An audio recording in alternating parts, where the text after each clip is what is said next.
tema es consumo de alimentos ricos en vitamina C durante el COVID-19 en estudiantes de la carrera de Nutrición y Dietética de la Universidad Mayor de San Simón. Identificación del problema. Cuando inició la pandemia desde marzo de 2020 para la COVID-19, teniendo como huésped al hombre, causando enfermedades respiratorias que van de leves a moderadas, tales como el resfriado común hasta enfermedades graves que pueden llevar a neumonía e incluso a la muerte, produciendo disnea y entre otros síntomas y signos. Los más vulnerables fueron los adultos mayores y con alguna patología de base, ya que era un virus no conocido. La mayoría de estas personas, para tratar los síntomas, acudieron a remedios caseros como eucaliptos, manzanillas, jengibre y algunos alimentos ricos en vitamina C o suplementación de vitamina C hasta la actualidad. Algunos investigadores recomiendan el consumo de vitamina C con la finalidad de reforzar el sistema inmunológico por su efecto inmunoregulador y antioxidante, como medida preventiva frente al COVID-19. En este contexto, se debe evaluar si los estudiantes de la carrera de Nutrición y Dietética de la Universidad Mayor de San Simón consumieron alimentos ricos en vitamina C. En este sentido, nos planteamos las siguientes interrogantes de investigación. ¿Cuáles son los alimentos ricos en vitamina C que más consumió durante la pandemia? ¿Cuántas veces por semana consumió alimentos ricos en vitamina C? Y la tercera sería, ¿en qué forma de preparación usted consumió los alimentos ricos en vitamina C? Eso sería, doctor. ¿Están tus compañeras de grupo? No, doctor. Una de mis compañeras no pudo asistir porque tiene algunos problemas familiares y dijo que no iba a poder. Hay que asistir, ¿no? A ver, partiremos de estas preguntas, luego vamos a ir retrocediendo. Está bien, Cuando doctor. planteamos preguntas de investigación, planteamos preguntas generales, preguntas amplias, relacionadas directamente con el problema que vamos a investigar. No planteamos preguntas así concretas. A ver, ¿quién está con el micrófono activado, por favor? A ver, apaga tu micrófono y pon la presentación.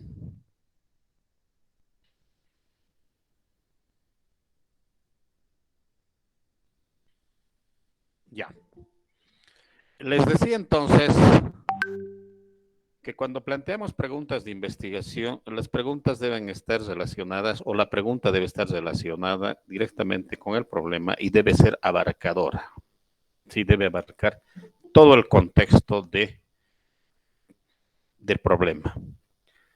Recuerden, no se plantean preguntas de investigación en el sentido de preguntas que van a ser dirigidas a los encuestados. Entonces, no pensaremos todavía las preguntas que voy a hacer a la persona, a las personas que van a responder el cuestionario. Y aquí parece que fuera eso. Parecerían preguntas del cuestionario. No son preguntas de cuestionario las que debemos plantearnos acá, son preguntas de investigación. Por ejemplo, ¿cuáles son los alimentos ricos en vitamina C que más consumió durante la pandemia? Parece que es una pregunta dirigida al estudiante. No. Lo mismo cuando hago la segunda pregunta que se plantea ahí cuando la leo. ¿Cuántas veces por semana consumió alimentos ricos en vitamina C? Lo mismo, es una pregunta para el estudiante, en este caso, para la persona que va a responder el cuestionario. Y con la tercera pasa lo mismo. ¿En qué forma de preparación usted consumió los alimentos ricos en vitamina C? Entonces, no están correctamente propuestas estas preguntas, tienen que ser más amplias. A ver, el grupo, Keila, ¿cómo resumirías estas tres preguntas en una sola pregunta?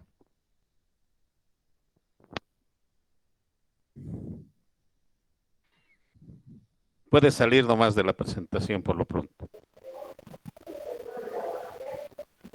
Bueno, doctor, podría resumir diciendo que cuál sería los alimentos, no, durante la pandemia, los estudiantes de la Universidad Mayor San Simón, ¿cuánto mayormente consumieron alimentos ricos en vitamina C? Como que no está clara cuánto mayormente estás preguntando solamente de la cantidad. Y cuando tus preguntas hablaba qué tipo de alimentos, las preparaciones, hablaba de varias cosas. No estás Sí, resumiendo. hablaba de mm, hierbas, jengibres y en sí. Por eso mismo, todo eso que estás refiriéndote, hierbas, jengibre, lo que dices, si lo ha consumido en jugos, no sé en qué otras preparaciones, ¿cómo resumirías todo eso en una pregunta? Porque esa es tu pregunta de investigación. Las demás preguntas, las preguntas que has planteado son preguntas parte del cuestionario. Lo que se va a preguntar al encuestado es eso. Sí, doctor. A ver, ya, no nos iremos a la pregunta. Nos iremos ahora a los hechos. ¿Qué quieren investigar? Y de ahí va a salir la pregunta. Eh, ¿Qué bueno, quieren doctor, saber? nosotros ¿Qué en quieren sí averiguar? queremos saber si los estudiantes de la Universidad Mayor de San Simón consumieron estos remedios caseros y más que todo si consumieron alimentos ricos en vitamina C. A ver, estamos hablando de dos cosas. Me dices primero remedios caseros y después me dices vitamina C. En remedios caseros puede entrar puede entrar eucalipto, puede entrar manzanilla, puede entrar un montón. ¿Te estás refiriendo a eso específicamente a vitamina C? No lo, Mm, no lo mezcles todavía. ¿Es remedio casero o es vitamina C? La vitamina C, mayormente en sí es vitamina C, doctor. ya, entonces la pregunta te la planteo nuevamente. ¿Qué quieren estudiar de la vitamina C? Eh, mayormente si consumieron, digamos, en total de la población de los estudiantes, ¿cuánto por ciento cuántos de los estudiantes consumieron alimentos ricos en vitamina C? Pero sigue siendo muy simple. ¿Qué cosa más desean saber del consumo de alimentos? A ver, yo te planteo acá. Ya, doctor. De forma general, quieren saber si han consumido alimentos ricos en vitamina C. Sí. Pero eso se puede desagregar en varias categorías o en varias. Primero, ¿qué tipo de alimentos han consumido? Segundo, ¿bajo qué preparaciones han consumido? Tercero, ¿dónde han conseguido esos alimentos ricos en vitamina C? Cuarto, ¿por qué han consumido esos alimentos? Quinto, ¿qué efectos han percibido del consumo de esos alimentos? Sé si les ha hecho bien o no. Bueno, te puedes preguntar un montón de cosas respecto al consumo de alimentos ricos en vitamina C. ¿Qué tipo de alimentos han consumido? Bajo qué preparaciones? Incluso puedes preguntarse en qué dosis o cuántas veces. Tal vez han tomado una sola vez y han dejado de tomar.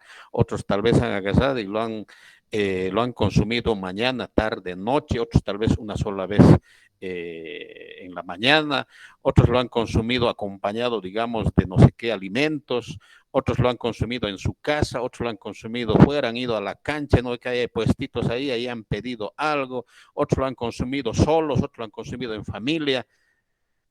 Hay tantas cosas que investigar respecto al consumo de alimentos de forma general o en este caso alimentos ricos en vitamina C. ¿Cómo resumirías todo eso en una sola pregunta?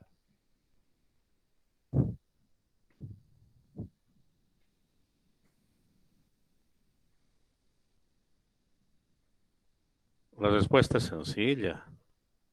Características del consumo de alimentos ricos en vitamina C en el contexto de la pandemia por COVID-19? Esa creo que sería tu pregunta. O sea, ¿qué características tuvo ese consumo de alimentos ricos en vitamina C en tiempos de COVID o en el contexto de la pandemia por COVID-19? Y ahí estoy seguro que te van a salir unas 20 o 15 preguntas de todo lo que te decía. Ahora, a ver, vuelve a la presentación, la diapositiva 1. Ponle. Entonces, no se olviden, mientras su compañera coloca su diapositiva 1, no se olviden eso. No propongan preguntas que van a hacer a los encuestados. No es esa la idea. Es una pregunta más abarcadora. Básicamente, si van a hacer a sus encuestados 20 preguntas, esas 20 preguntas tienen que estar resumidas en una sola pregunta. Por ejemplo, cuando yo le planteaba acá a su compañera características, y aquí hay 3 características del consumo. Primero, el tipo. O sea, ¿cuáles fueron los alimentos? Esa es una característica. ¿Habrá sido naranjas? ¿Habrán sido limones? ¿Habrá sido qué habrá sido? Aquí está la frecuencia, que es otra característica. Acá está la forma de preparación, otra característica. Otra característica podría ser es decir, la dosis, la cantidad. Otra sería el lugar donde lo ha consumido. Otra sería ¿cómo se llama la cantidad. También. Otra sería el precio. ¿Y cuánto le costó? No le costó nada, le costó mucho, le costó poco. Otra podría ser incluso el sabor o el gusto.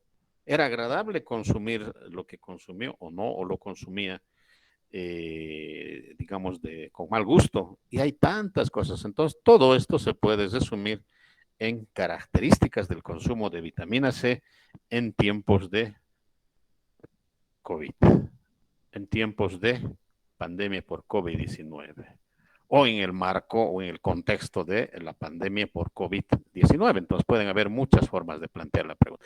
A ver, retrocede a la diapositiva anterior.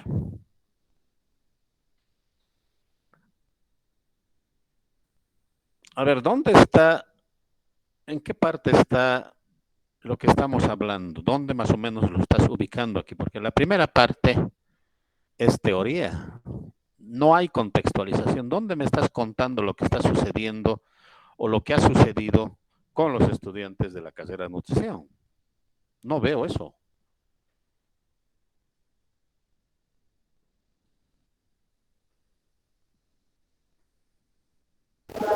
En la última parte, doctor, ¿Dónde? en donde dice, en este contexto se No, eso debe no es nada, evaluar. pero con eso estás diciendo, estás recomendando nada más. Oh, ya está. ¿Dónde Eso dice? sería. Aquí no dice nada. Esto solamente nos está diciendo que debería hacerse. Aquí dice se debe, está hablando de futuro. Y hemos dicho que el problema está en la realidad, en lo que vivimos. Entonces no hemos formulado bien, doctor. Cuenten lo que viene sucediendo en la realidad. No es cuestión sacar solamente de la teoría. Los problemas están en la realidad, están en el contexto. Lo que les mostraba hasta por imágenes, ¿no ve? Un niño Sí. desnutrido, un hospital ahí con muchos pacientes en el suelo. Ese es el problema.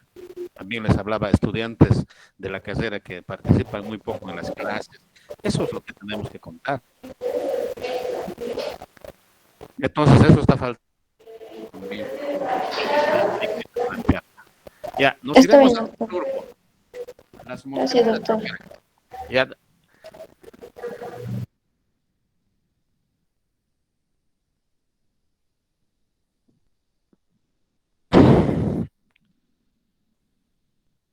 las mosqueteras, Humères Cuarete, Zdenka Nils, Mendoza Saavedra Tamara y Salazar Vargas de Beca.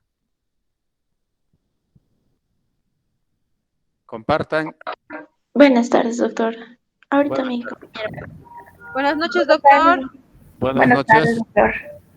Buenas tardes. Buenas noches. A ver, compartan.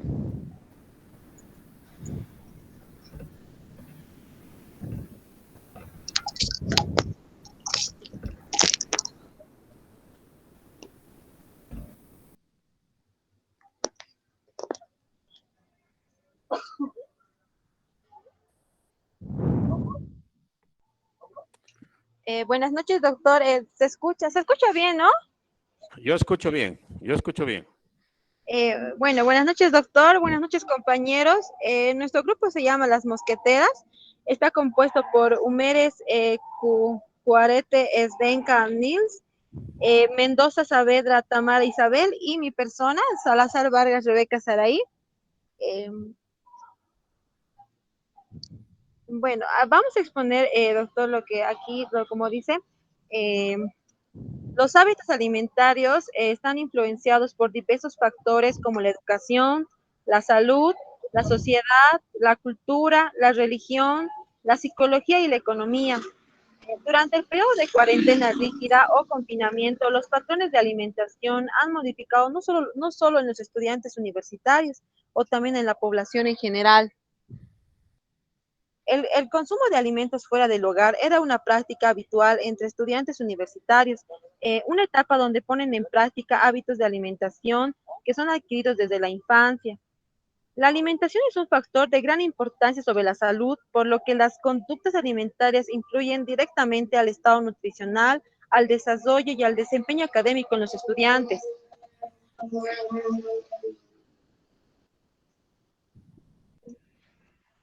Bueno, nuestra pregunta es, ¿cuáles son los cambios ocasionados por las prácticas presenciales sobre los hábitos alimentarios de los estudiantes de Práctica Integral 1 y Práctica Integral 2 de la carrera de Nutrición y Dietética en la Universidad Mayor de San Simón?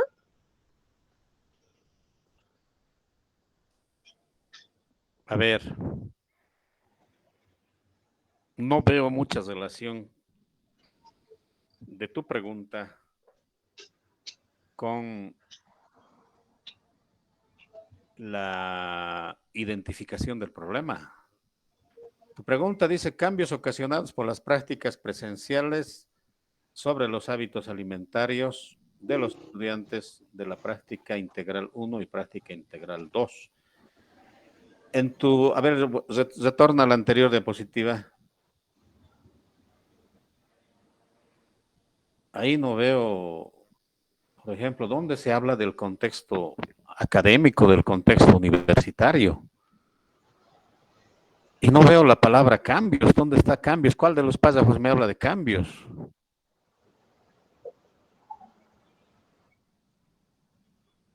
¿Dónde está eso? No veo. Los 4 párrafos que propones son párrafos que tienen buen contenido, pero no tienen relación con la pregunta. La pregunta está hablando de cambios ocasionados por una práctica en la universidad, pero acá no hablan en ninguna parte de cambio de práctica educativa en la universidad, nada de eso. ¿Qué ha pasado? ¿Cuáles son los antecedentes? Miren, a ver, los hábitos alimentarios están influenciados por diversos factores como la educación, la salud, la sociedad, la cultura, la religión. Ya, listo. Teoría. Durante el periodo de cuarentena rígida o confinamiento, los patrones de alimentación se han modificado no solo en los estudiantes universitarios, sino también en la población, muy general, de forma general. Y está hablando de la cuarentena, ¿no? Y la pregunta creo que no está relacionada con la cuarentena, porque está hablando de clases presenciales, y más bien en la cuarentena la presencialidad no se ha dado, ¿no ve? El consumo de alimentos fuera del hogar era una práctica habitual entre estudiantes. Ya no es. Una etapa donde hábitos de alimentación que son adquiridos desde la infancia. La alimentación es un factor de gran importancia sobre la salud, bla, bla, bla, bla. No veo un contexto que esté relacionado con la práctica institucional o práctica que desarrollan en la carrera y que podría haber ocasionado cambios en los estudiantes. Falta eso. ¿Qué es lo que pretenden investigar?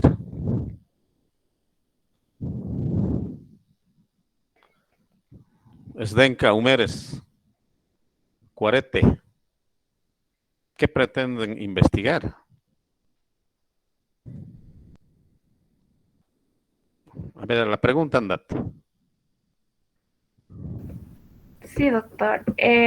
Bueno, para añadir un poco lo que explicó mi compañera, los cambios en la alimentación en los estudiantes que cursan la materia específicamente de práctica integral 1 y práctica integral 2, porque son esos estudiantes los que van, ¿no?, a las instituciones a hacer sus prácticas 2, incluso hasta 3 veces por semana. Y más o menos esa era nuestra idea. ¿Y por qué no han puesto eso en la diapositiva 1? ¿Y por qué creen que está ocasionando cambios estas prácticas integrales? Bueno, justamente por el hecho de que se vino la pandemia y cambió no solo en los estudiantes, ¿no?, en la población en general los hábitos alimenticios. Y ahora estamos retornando a lo que son las prácticas presenciales o semipresenciales, más que todo bueno, en las prácticas, ¿no? Y esa era nuestra pregunta. Pero no te olvides, no estamos hablando de cambios en los patrones o hábitos alimentarios de la población. Tu pregunta habla de los estudiantes. ¿Por qué creen que ha cambiado los patrones o hábitos alimentarios en los estudiantes ya como resultado de la práctica integral 1 y 2? Esa es la pregunta. ¿Por qué creen que ha cambiado? ¿Qué han observado? ¿Qué han visto? ¿Qué han escuchado? ¿De dónde nace este problema?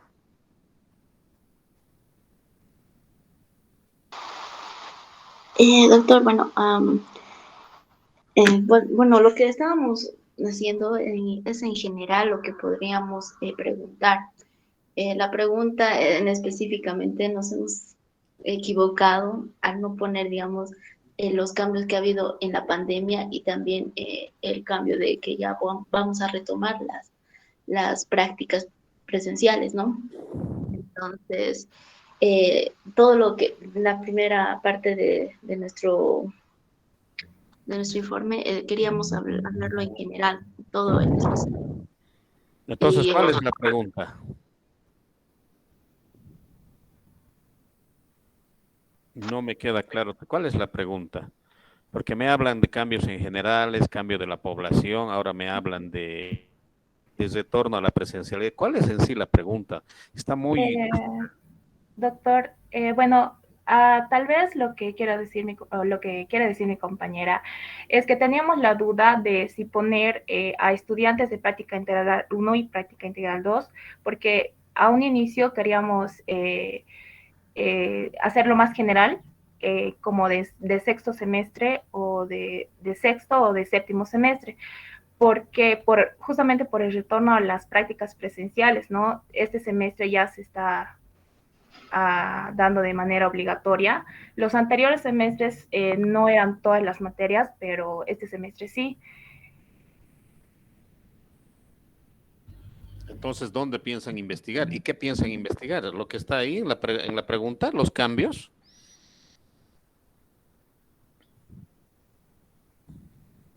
¿Qué es lo que pretenden investigar? Los cambios en los hábitos alimenticios. Pero, ¿y ocasionados por qué? ¿O debidos a qué? ¿A la pandemia o a las prácticas? A las prácticas presenciales. Por el retorno de las prácticas presenciales. ¿Por qué? A ver, dame un ejemplo. ¿Por qué crees que el retorno a las prácticas presenciales haya ocasionado cambios? Bueno, antes de la pandemia, los estudiantes, pues, básicamente tenían clases todo el día, ¿no? Depende del horario, y sus hábitos alimentarios o lo que comían eran en torno a la universidad, ¿no? A restaurantes y así. Y con la pandemia hemos vuelto a nuestras casas y han cambiado nuestros hábitos alimenticios. Pero por la pandemia, pero aquí la pregunta dice por las prácticas, eso es lo que a mí no me queda claro. Me están diciendo de todo, pero no me explican por qué los patrones o los hábitos alimentarios han cambiado por las prácticas, porque aquí dice ocasionados por las prácticas presenciales. Eso tienen que demostrarme ustedes si van a hacer la investigación. Pero antes de empezar la investigación, yo quiero que me expliquen por qué creen que ha cambiado el hábito alimentario de los estudiantes por la práctica presencial. Por la pandemia está clarito que ha cambiado.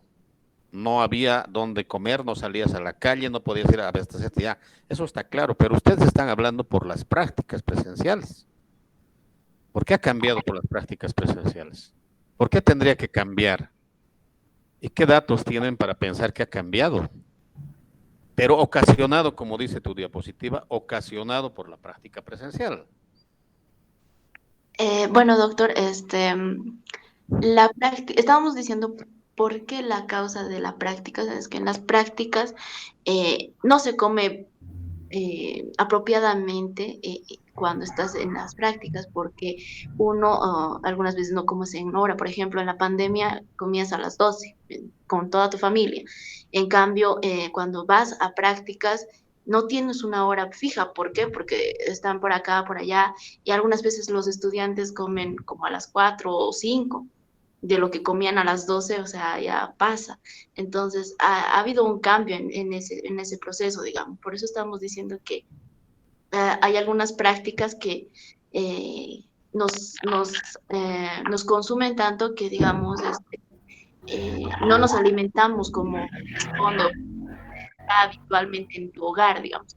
Entonces, por ejemplo, a las 4 de la tarde ya lo que encuentras, por ejemplo, hay algunos que comen beer fruit con galletas y ya, eso es el almuerzo y el desayuno, digamos. Yo en la pandemia no, o sea, se comía bien, sopa y segundo, el desayuno, ¿no, doctor? Eso queremos ver si ha habido un cambio. Pero esto solamente se ha dado con la pandemia. A ver, lo que comías bien era solamente en el contexto de la pandemia y cuando no había pandemia se comía mal. Porque eso estás diciendo, en la pandemia se comía bien, sopa, segundo. Luego entras a la práctica integral, ya no comes porque te absorbe el tiempo. ¿Eso me están diciendo? Entonces, y cuando no había pandemia, entonces no se comía bien. La pandemia entonces ha hecho que coman bien. Y otra cosa, ¿qué tendría que ver aquí la pandemia? Porque aquí solamente estamos hablando que las prácticas presenciales, práctica presencial de lo que es la práctica integral 1 y 2, que se hace en establecimientos de salud, se hace esto, ¿no ve? ¿Cómo te ha modificado tus hábitos o tus patrones? Pero yo creo que ya no tendríamos que tomar en cuenta la pandemia. Sí. Lo que era habitualmente, que podría ser también considerado parte de la pandemia, pero luego resulta que tienes que ir a los establecimientos de salud a hacer práctica integral 1 y práctica integral 2. Ahí tienes que incorporarte a los establecimientos. A ver, dígame, en práctica integral 1, ¿qué semestre hace práctica integral 1? ¿Sexto? Sí, doctor. Sexto. ¿Qué horario tienen para hacer práctica integral 2? Uno, perdón. Desde la mañana, desde las 8 hasta las 1, 2, depende si acabas rápido. ¿Y la práctica integral 2 en qué semestre haces? ¿En el octavo o noveno? En el noveno, creo, doctor. Ya, y ahora, ¿cómo van a medir esto? Ya, se puede hacer un poco más claro. Lo que ustedes pretenden es estudiar los cambios que se ha dado por la práctica presencial, ya, porque seguramente ahí les absorbe bastante tiempo, van a los establecimientos de salud donde no hay seguramente acceso a ciertos alimentos, no hay tiempo, etcétera. Eso podría haber cambiado en relación a los hábitos que se tenían antes de ir a esta práctica, que podrían ser los que estaban dados con la pandemia o podrían ser los que existían también antes de la pandemia. Eso es lo que pretenden estudiar entonces. ¿Sí? Doctor, sí. Ya. Pero como les había dicho en la primera parte, no hay mucho, no se habla mucho de esto, no se habla casi nada. Lo que han hablado acá, eso es lo que tienen que incorporar en la parte inicial, en la identificación del problema. Por decir que antes de la pandemia el estudiante tenía estos patrones. Sus horarios estaban organizados de tal forma que el estudiante podía acudir a un kiosco, podía ir a su casa o podría comer más o menos en sus horarios. Tenía unos estilos o tenía unos hábitos alimentarios X. Se viene la pandemia, estos hábitos se modificaron de cierta forma. Puede ser para bien o para mal, no sabemos. Y luego este estudiante ha tenido que salir de su casa para ir a la práctica integral 1 y a la práctica integral 2. Entonces, el nuevo contexto de la práctica integral 1 y 2 que se lleva a cabo en establecimientos de salud, ya no en aulas universitarias, en establecimientos de salud, muchas veces alejados, muchas veces cercanos, donde la actividad era continua, prolongada, ahí se podrían haber dado algunos cambios en los hábitos alimentarios. Eso es lo que tiene que escribirse acá en la parte inicial, pero no hay nada de eso. Es teoría. No he visto eso todavía. Eso tienen que aumentarlo. ¿Está bien? Está bien, doctor, va a disculpar. Ya, háganlo eso entonces. A ver, un grupo más. Según la lista, ¿a quién le toca? Puedes dejar de compartir. Grupo MC. Grupo MC. ¿Quiénes son el grupo MC? Ahorita vamos a verificar. No existe un grupo MC acá, por si acaso. Ese grupo es inexistente. No sé de dónde ha aparecido este grupo MC. ¿Quiénes son los del grupo MC? A ver, aquí está el grupo MC. Pasa Michael, dice.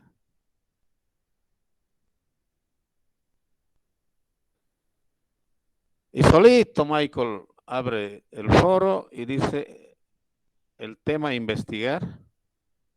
A ver, les voy a mostrar. No sé qué ha sucedido acá. Tal vez se ha confundido. ¿Están observando el grupo? A ver, aquí está.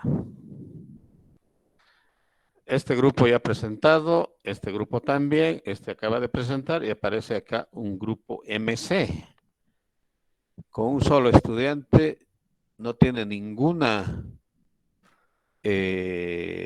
réplica y si nos centramos al interior, solamente plantea el tema a investigar es cómo influye el estrés en el consumo de alimentos de los trabajadores de la OMS. Parece que se ha confundido. Solito se ha abierto un grupo Michael y solito se ha respondido. No, entonces veremos al otro grupo. Los nutriosos. Los nutriosos, a ver, el último grupo que va a presentar. A ver, ¿quiénes son los nutriosos?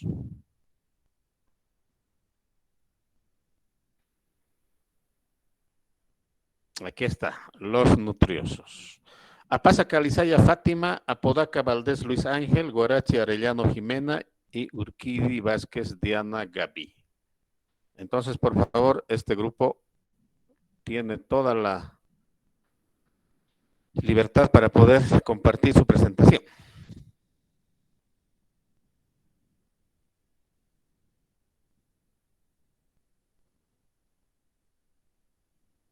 Los nutriosos. Sí, doctor, ahorita. Adelante, ya, los esperamos.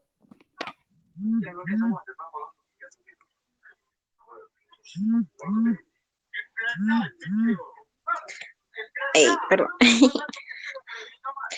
Ya. ¿Se puede ver la pantalla?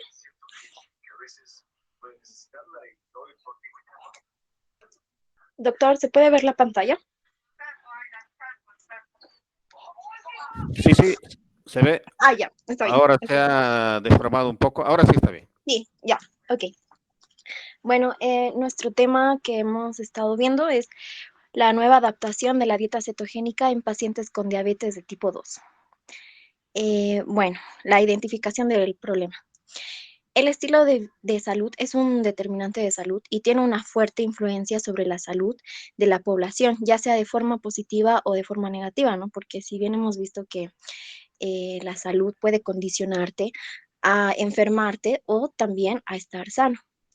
Entonces, los hábitos alimentarios son conductas de la alimentación que se repiten constantemente. Entonces, un paciente con diabetes tipo 2 va a presentar hábitos alimentarios que le han llevado a esta enfermedad. Como datos estadísticos tenemos que en el Sistema Nacional de Información de Salud, en el SNIS, estima que en Bolivia la prevalencia de diabetes es del 6.6%, lo que quiere decir que 362.000 personas vivirán o vivirían con la enfermedad, lo que significa que cada año mueren cerca de 5.260 personas entre 20 y 79 años por causa de la diabetes. Esto en un estudio realizado en 2017. Bueno, hablando igual un poco de las estadísticas como la identificación del problema, en Bolivia se registraron 372.166 casos positivos de diabetes, de los cuales el mayor porcentaje se registra en Santa Cruz, seguidos de La Paz y por último Cochabamba. En el arco de la alimentación de Bolivia, el mayor porcentaje para nuestra alimentación es de los carbohidratos, con un 55 a un 60%, lo cual nuestra dieta habitual es rica en carbohidratos. Sin embargo, estos carbohidratos son de los que deberíamos consumir son complejos, pero los bolivianos consumimos carbohidratos simples y que esto en exceso son perjudiciales para la salud. Actualmente, una de cada 2 personas que viven con diabetes no ha sido diagnosticada. El diagnóstico y el tratamiento temprano son clave para prevenir las complicaciones de la enfermedad y lograr resultados saludables, ¿no? Como son las prevenciones de salud. La diabetes constituye un problema de desarrollo. La mayoría de las familias son afectadas con esta enfermedad y se hunde más en la pobreza como consecuencia de ello. El Ministerio de Salud realiza actividades con la finalidad de sensibilizar y promover en la población hábitos saludables para que todos se comprometan a hacer esfuerzos colectivos para prevenir la diabetes y mejorar nuestra calidad de vida. Entonces, nuestra pregunta de la investigación es, ¿los diabéticos de tipo 2 estarán dispuestos a probar o implementar una nueva dieta cetogénica para su tratamiento nutricional? Eso sería. Bueno, he incorporado bastante información que efectivamente les va a ser de utilidad cuando redacten la introducción, que les voy a mostrar enseguida, en donde se incorpora un marco teórico, ¿no? Se incorporan datos de frecuencia como prevalencia, incidencia, etcétera, etcétera. Uh-huh. Lo que no veo en toda esa información es algo que está en la pregunta. ¿De dónde nace la pregunta? A ver, dice, ¿los diabéticos estarán dispuestos a probar o implementar la dieta cetogénica en su tratamiento? En tu información no he visto algún dato que me diga que los diabéticos no están dispuestos, que los diabéticos en alguna parte, en algún estudio realizado, no han aceptado o ha sido aceptado con bastante facilidad, o que se ha probado que la dieta cetogénica es efectiva en el tratamiento de la diabetes. No veo eso. ¿Qué ha pasado? Bueno, yo lo colocamos como, si bien esta dieta cetogénica se basa en casi la anulación de los carbohidratos, entonces estas personas con diabetes de tipo 2 que tienen también a veces obesidad, consumen los carbohidratos, ¿no? Entonces están acostumbrados. ¿Y qué pasa si les implementamos una dieta cetogénica sin nada de carbohidratos? Si ellos estarían dispuestos a probar o a Pero ¿dónde tener dice un eso nuevo en tratamiento. lo que has presentado? A ver, muéstrame, volvé atrás. ¿Dónde hablas de la dieta cetogénica? No hablamos de la dieta cetogénica, Ahí solo está. del problema de A ver, en los esta carbohidratos. diapositiva me hablas que el estilo de vida es una determinante, Uh-huh. que los hábitos alimentarios está bien, ahí me hablas de datos, de la frecuencia, de la diabetes, está bien, pero como te dije, te va a servir eso para la introducción. Más adelante ve. La siguiente diapositiva. Acá, ¿dónde me estás hablando de la efectividad de la dieta cetogénica? ¿Dónde estás hablando de la aceptación o no aceptación de la dieta cetogénica por pacientes diabéticos? Uh-huh. No hay eso, ¿no ve? No. Si hubieses incorporado esos antecedentes ahí, hubiese sido interesante, porque tu investigación tiene que probar, tiene que responder a la pregunta, la siguiente. Ya estoy enseñando, doctor. La siguiente diapositiva, por favor. Aquí está.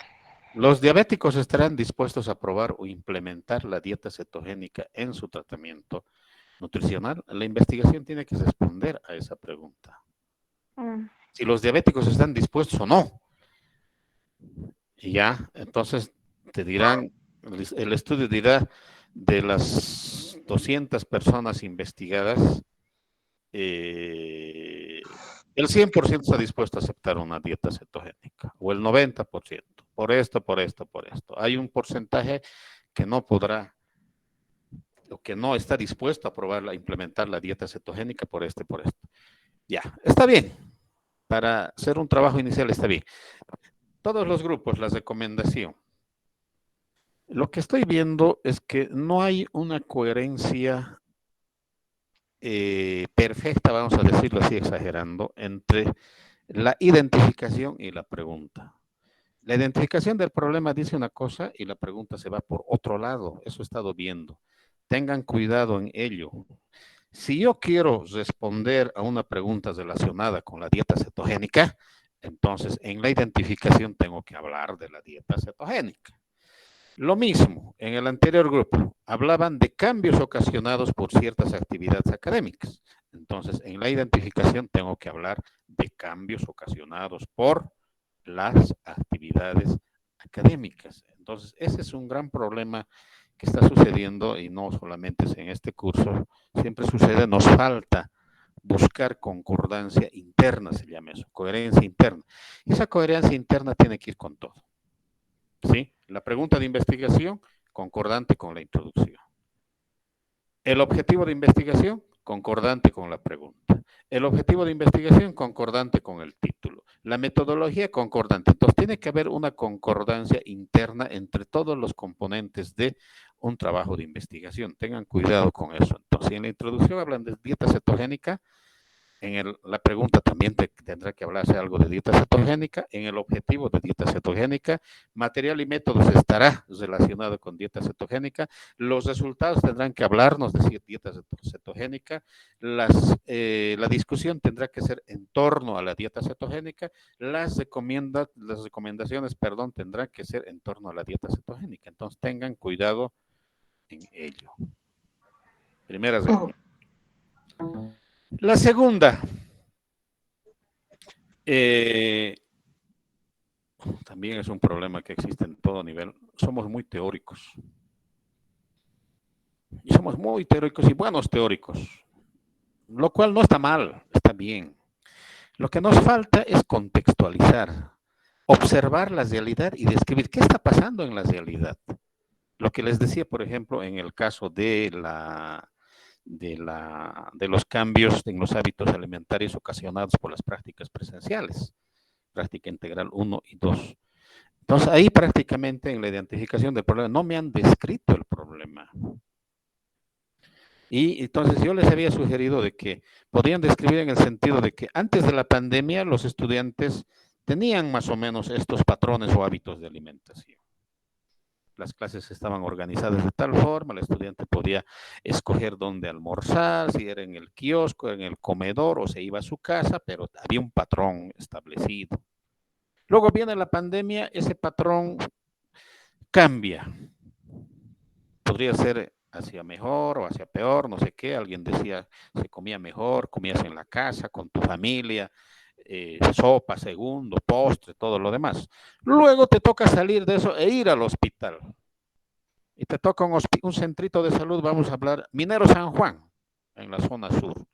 Tienes que levantarte temprano porque vives en Quillacollo, llegar hasta Minero San Juan te toma 1 hora y media. Entonces tus patrones de alimentación van a cambiar.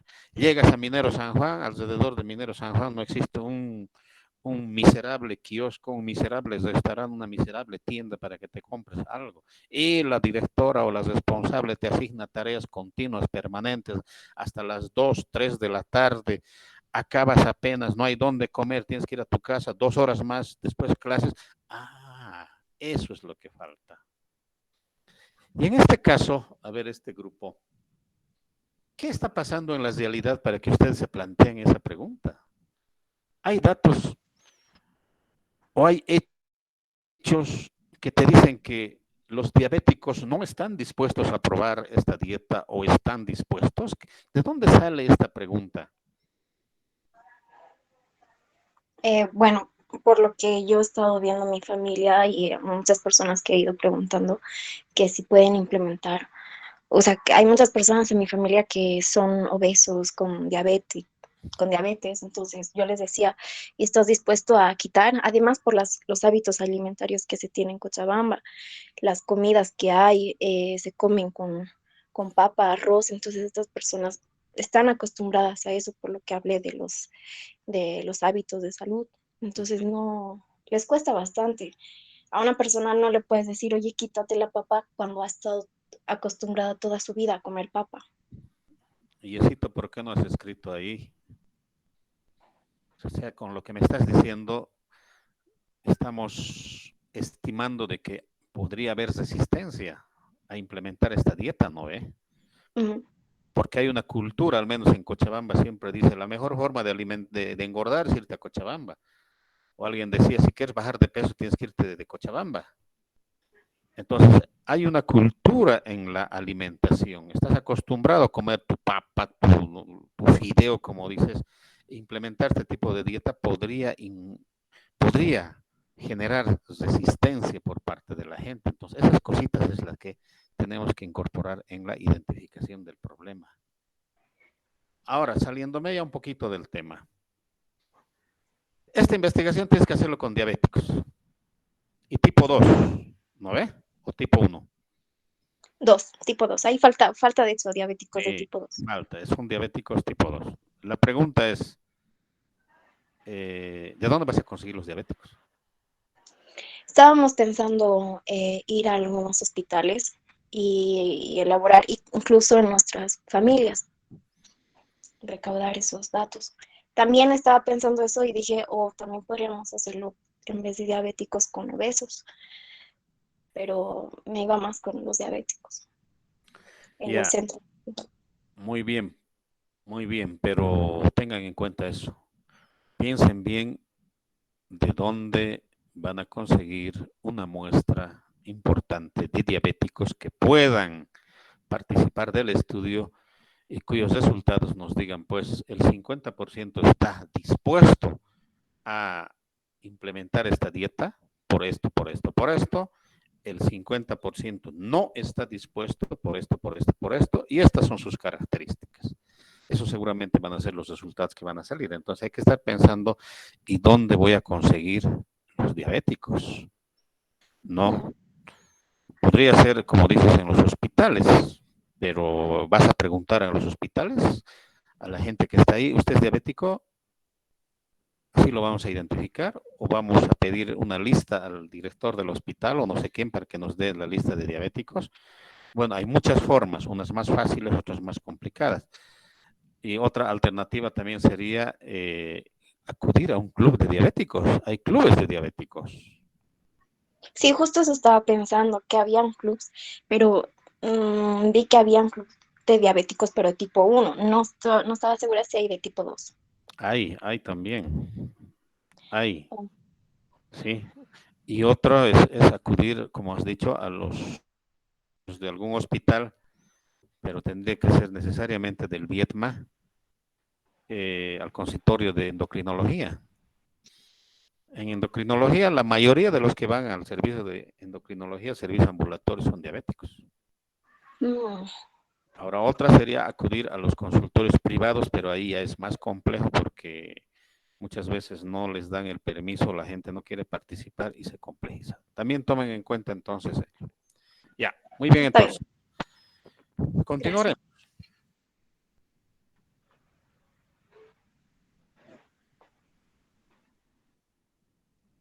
Listo. Empezaremos entonces con la redacción de nuestro documento. Y ya tenemos un contexto global de nuestro problema, ya lo hemos ubicado con algunas teorías, ya lo hemos ubicado en contexto determinado y de ahí nos ha emergido la pregunta. Ahora redactaremos nuestro artículo.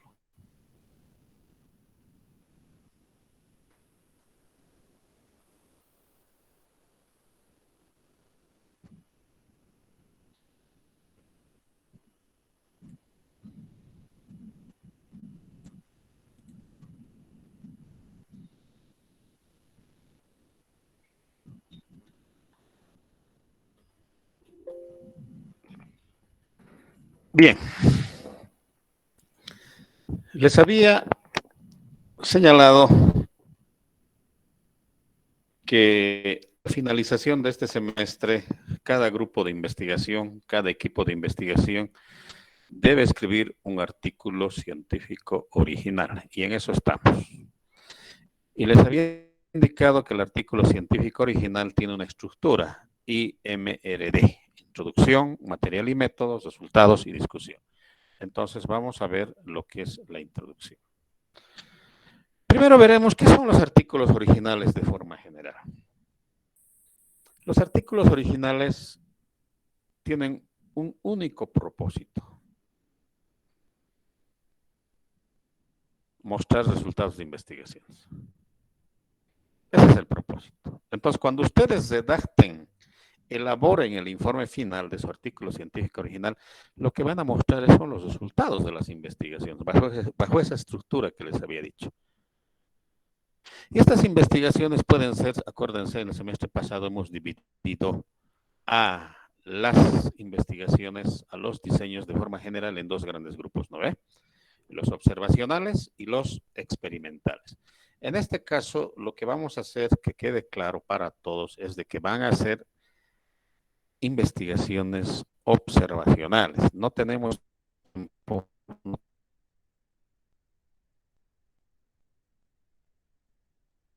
En el semestre pasado habíamos dicho que las investigaciones observacionales, como su número, se limitan a observar lo que sucede en el paciente, la persona que estamos investigando. No influye en nada, no modifica nada en la persona o en el paciente que estamos investigando, que quede claro. Lo que significa que ustedes no van a hacer dietas, no van a intervenir, que quede claro, solamente van a lo que viene sucediendo con las personas o con los pacientes. Vamos a tomar como ejemplo los dos últimos trabajos. En el caso de los pacientes diabéticos, no le van a hacer dieta cetogénica. No le van a hacer dieta cetogénica. En el caso de los estudiantes que podrían haberse modificado sus hábitos alimenticios por la práctica integral, no vamos a modificar esos patrones. No vamos a influir en nada. En el primer caso de los pacientes diabéticos, vamos a estudiar si ellos están dispuestos o no a implementar la dieta cetogénica. Solamente eso vamos a hacer. No vamos a darles dietas. En el otro caso de los estudiantes, lo único que vamos a hacer es vamos a medir, vamos a cuantificar, vamos a establecer si hubieron cambios o no en sus hábitos alimentarios. ¿Y en qué sentido ha cambiado? ¿Ha mejorado? ¿Ha disminuido? ¿Ha aumentado esto? Ya veremos qué hacemos, pero que quede claro. En este caso y para el semestre, nuestro artículo científico original solamente va a presentar resultados de investigaciones observacionales. Originales, es decir, investigaciones que no se hayan hecho. Pero también quiero aclarar acá de que si se ha hecho esta investigación de diabéticos del último grupo, dieta cetogénica, aceptabilidad de la dieta cetogénica, si se ha hecho el mismo estudio, supongamos, en la ciudad de La Paz, en pacientes diabéticos tipo 2, no significa que tú no puedas hacer. Puedes hacerlo, porque el otro, sí, ahora estás haciendo en Cochabamba y ustedes saben que las características en La Paz, sobre todo los referidos a los resultados, puede cambiar, puedes hacerlo.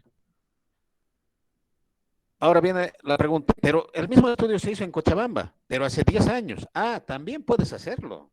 ¿Por qué? Porque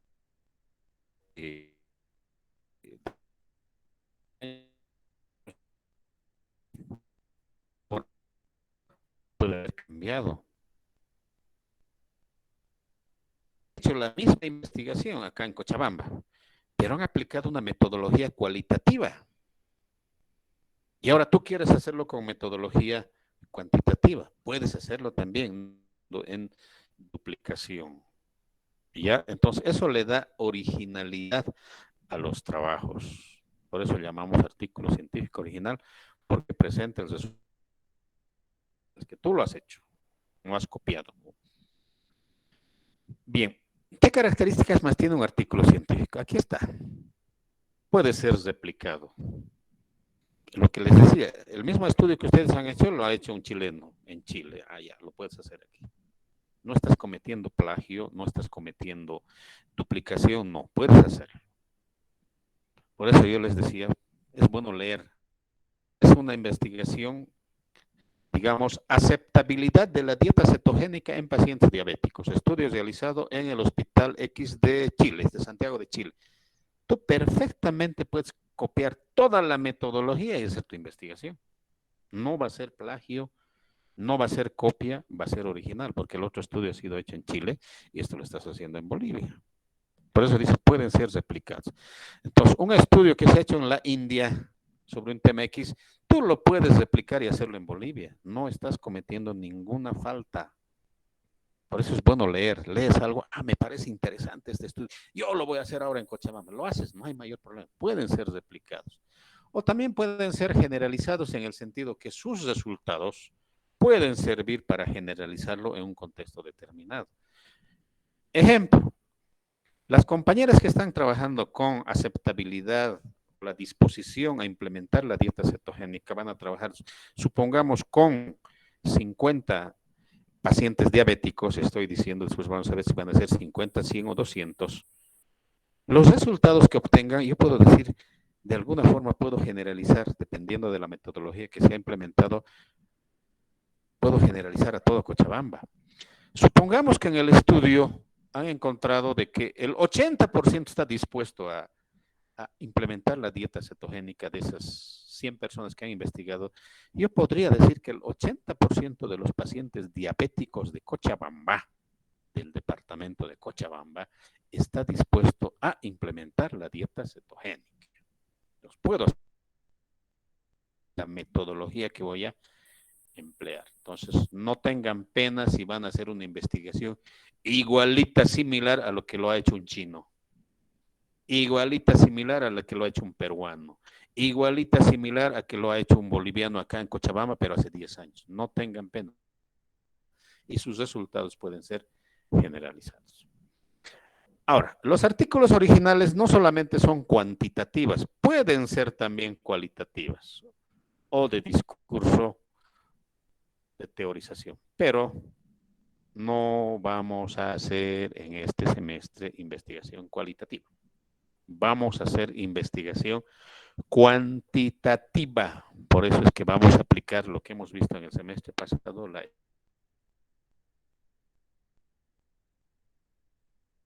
lo debe tenerlo presente durante el resto de su vida, si es que no cambia, puede cambiar. El famoso formato introducción, material y métodos, resultados y discusión. Ahora, cuando tú escribes un artículo original, no te olvides que estás respondiendo a una problemática social. En el caso de la dieta cetogénica, los resultados no van a servir solamente para los 50 o 100. Van a servir para todos los pacientes diabéticos. Y no solamente para los pacientes, también va a servir para los médicos, para las nutricionistas. Las nutricionistas van a decir, según estudios realizados por estudiantes de nutrición, dice que el 80% está dispuesto a implementar la dieta cetogénica. Entonces, eso haré en mi consulta. El endocrinólogo, entonces, miren, el resultado o los resultados de las investigaciones no solamente sirven para aprobar la materia, ni para que tengan una respuesta, una duda. Tiene que servir para los pacientes, para la población, para los profesionales, para los sistemas de salud. ¿Y cómo va a llegar a servir? Cuando el artículo se publique. ¿Y dónde publico ese artículo? En una revista. ¿Cuál es la revista más cercana, más próxima, donde puedo publicar? Nuestra Facultad de Medicina pues, tiene su revista, que les voy a mostrar en un tema bien aparte. Y la Facultad de Medicina de San Simón, nuestra facultad, tiene una revista, se los voy a anotar acá, se llama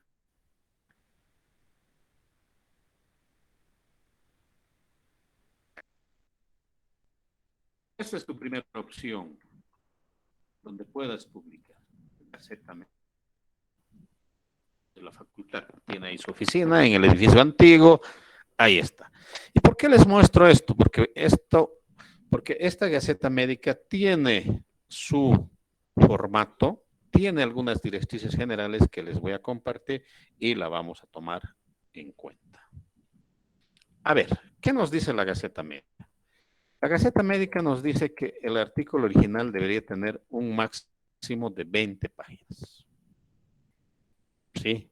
20 páginas, un máximo de 20 páginas, y generalmente en los artículos que se hacen acá, que hacen sus compañeros, hacen entre 10, 15 páginas. Y debe incluir figuras, tablas, gráficos, etc. La misma Gaceta Médica recomienda, como dice máximo, 15, pero no nos vamos a hacer lío, que sean 10, 12, no hay mayor problema, porque estamos haciendo académica. Páginas de 30 líneas, doble espacio. Yo les voy a facilitar el formato a detalle. Vamos a seguir el formato APA, por si acaso.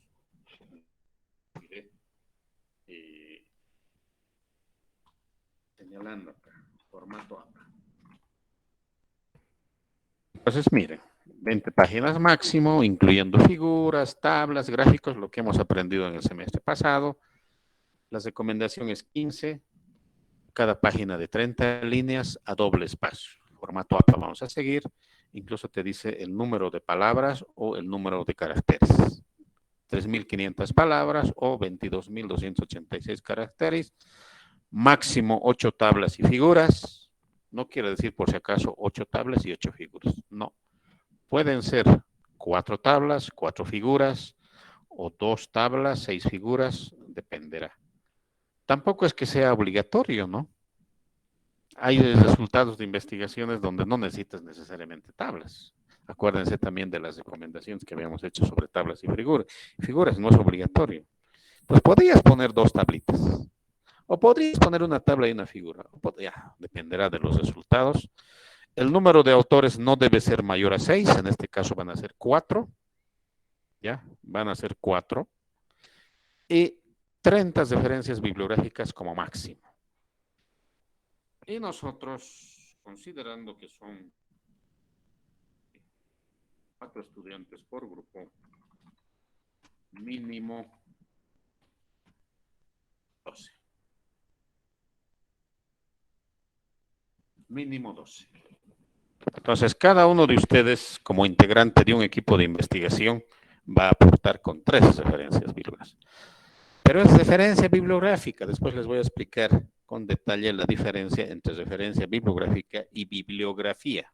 Son 2 cosas totalmente distintas, pero les adelanto, estas referencias bibliográficas tienen que estar mencionadas en el texto del artículo. No es que vas a escribir tu artículo como lo hayas planificado y al final le vas a poner un listado de las referencias. No. Es decir, de la bibliografía. Tiene que estar citado en el texto. Esas son entonces las características de los artículos originales. Y aquí está, ¿no? Un ejemplo. Esto justamente lo saqué de la Gaceta Médica. ¿Y cómo se conozca un artículo original? Aquí está la primera, la clave. Esta es la clave para reconocer un artículo original. IMRD. Entonces acá en este ejemplo solamente le estaría la primera parte. Lo reconoces porque en la parte superior, algunos lo tienen en la derecha, algunos en la izquierda, dice, ¿no? Artículo original. ¿Sí? Artículo original. Entonces cuando la siguiente tarea que van a hacer hoy justamente trata de eso, ¿no? Buscar artículos originales respecto al problema. Este artículo original es de la Gaceta Médica, por si acaso.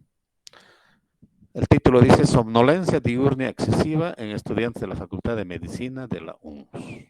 Y aquí está su objetivo. ¿Hasta acá tienen alguna pregunta para ir avanzando? Doctor, buenas noches. Yo estuve revisando algunos artículos Y no, tenemos que buscar que tenga el IMRD, pero en vez de discusión encuentro conclusión. ¿Está bien o tengo que buscar otros artículos? A ver, hay formatos y formatos. En la conclusión, en la discusión o en la recomendación hay variaciones. Hay variaciones. Algunos formatos de algunas revistas, en vez de ponerlo discusión, le ponen conclusiones. Algunos le ponen discusión y las conclusiones son parte de la discusión. E incluso algunos le ponen la recomendación más como parte de la discusión. Otros lo separan, le ponen discusión, conclusión y recomendación. Lo importante es que tenga introducción, material y métodos, resultados y al final puede variar. Podría ser conclusiones, porque la conclusión se la saca en función a la discusión. Podría tener discusión, incluso otros podrían tener también recomendaciones. Pero lo importante es que tenga esos tres y lo último que sería la discusión puede ir como conclusión. Pero lo que sí también tienes que ver es que sea una investigación, que no sea una revisión bibliográfica, que tiene que haber pacientes, que tienen que haber trabajado con pacientes, con un objeto de investigación. Porque a veces tenemos, por ejemplo, las revisiones bibliográficas que solamente revisan documentos y también algunos tiene introducción, tiene conclusiones, etcétera, etcétera, y puede llevar a la conclusión. Pero que tenga introducción, que tenga su objetivo dentro de la introducción, que tenga material y métodos, pero que se haya trabajado con personas, han debido ustedes ver si se estudiaron 200 personas, 300 personas, etcétera, y lo demás que puede venir como conclusión, como discusión, también es válido, ¿ya? Pero lo van a pasar, pues, yo les voy a dar enseguida una matriz, ustedes van a copiar ahí los principales puntos que tiene ese artículo y yo voy a evaluar y voy a decir si efectivamente es un artículo científico original. ¿Alguna otra pregunta? Gracias, doctor.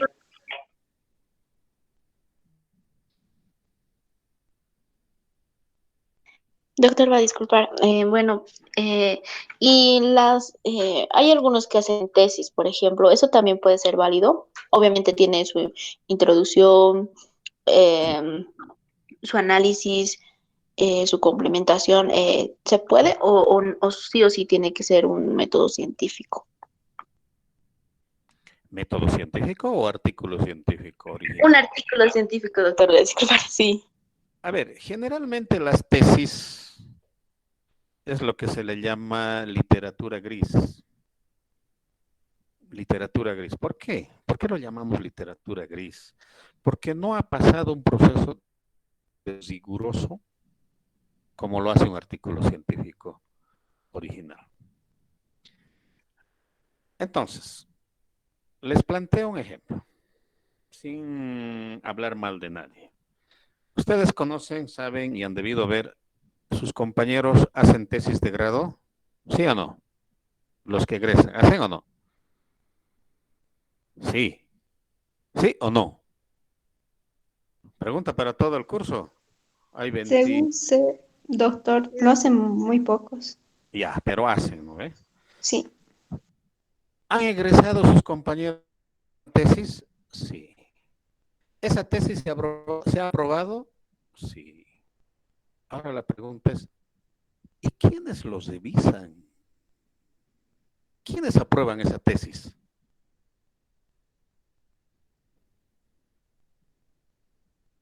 Ahora les planteo el otro lado.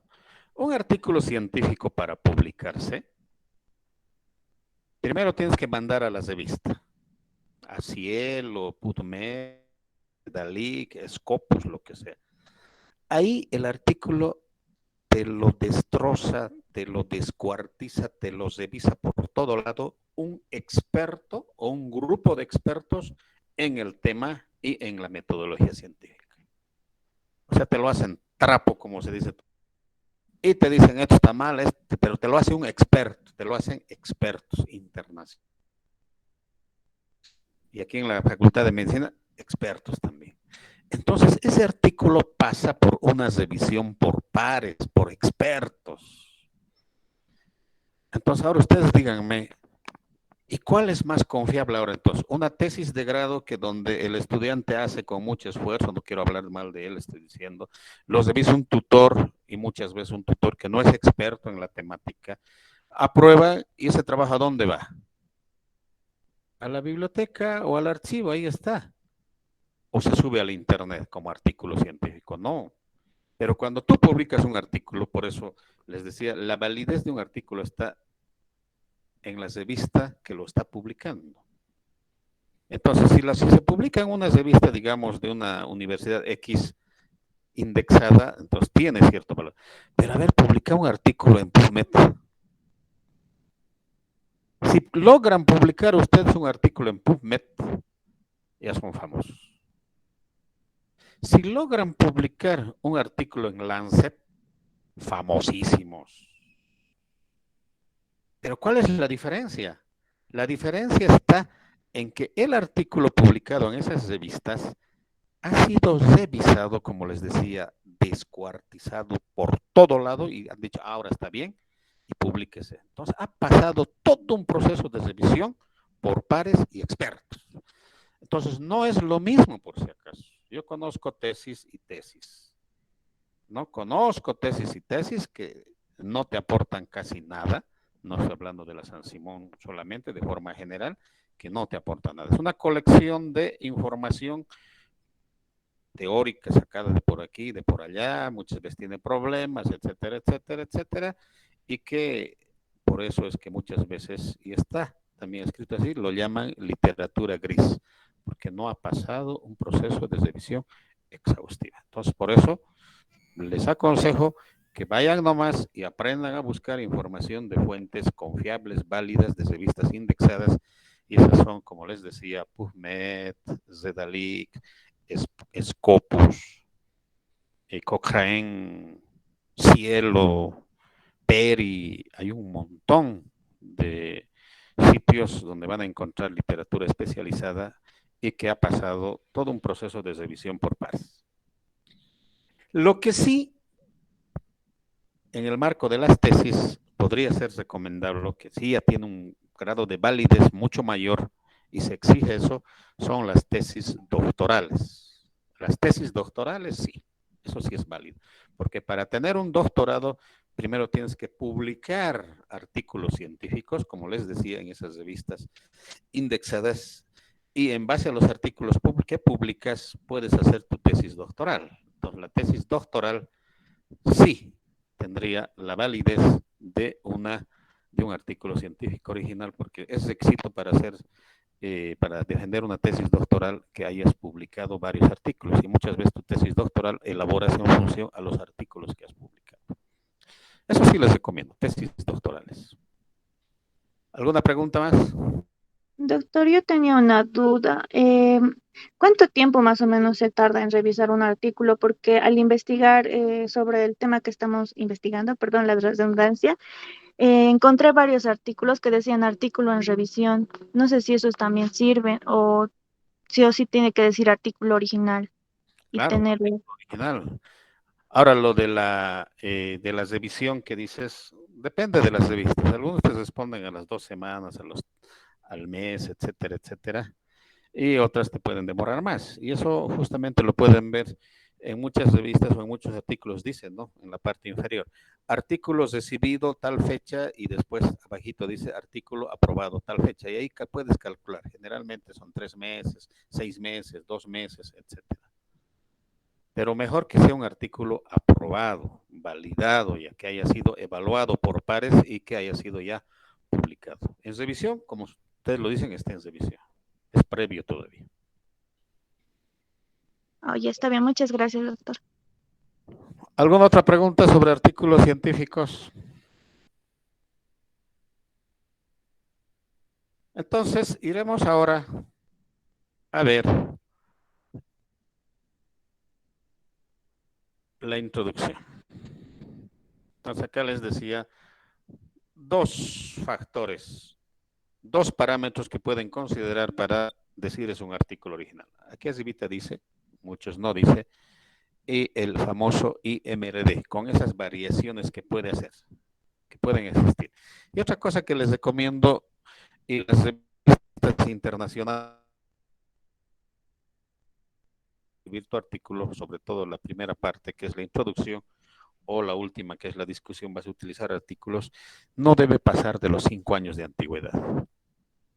Ya, no debe pasar. Entonces traten de buscar artículos que sean del 2021, 20, etcétera, etcétera, pero que no pase de 5 años. Eso también es un criterio que utilizan las revistas para evaluar tus artículos científicos. El IMRD, haremos una revisión general. Primero, todo artículo tiene un título. ¿No ve? Aquí está. Somnolencia diurna excesiva en estudiantes de la Facultad de Medicina. Después tiene un resumen. Como ustedes ya se habrán dado cuenta, no podemos hacer el resumen al inicio. Eso lo vamos a hacer después. Después tiene una introducción. Tiene materiales y métodos o material y métodos bibliográficos. Ahora, lo que nos toca hacer es la introducción. Pero quiero recalcar que hay un pequeño problemita que hay que tener en cuenta. No vamos a redactar la introducción ya acabada. Porque hay alguien que decía, ¿no? Justamente hay una contradicción. La introducción, la que te introduce al trabajo de investigación, debería redactarse al inicio, antes de empezar la investigación. Pero no generalmente es así. Lo concluyes de redactar cuando ya has hecho el trabajo. Entonces aquí vamos a hacer una primera aproximación de la introducción, que quede claro, una primera aproximación de la introducción. No es la redacción final de la introducción. ¿Cuándo vamos a acabar de hacer la introducción? Cuando tengamos todo el trabajo realizado. Por eso hay una contradicción, les decía, ¿no ve? ¿Cómo vas a redactar la introducción después de haber hecho el trabajo? Pero lamentablemente es así, no nos podemos quejar. Entonces aquí lo que vamos a hacer es una primera aproximación de la redacción de la introducción. ¿Cuándo vamos a tener el trabajo final? El trabajo realizado. ¿Cuál es la finalidad? ¿Cuál es la finalidad? Contextualizar y justificar el estudio. Lo que había preguntado, ¿no? Cuando ustedes me decían de dónde salía la pregunta, yo les decía, ¿y dónde? ¿Qué está pasando en la sociedad? ¿Qué dice la literatura? ¿Qué dice de los cambios en universitario?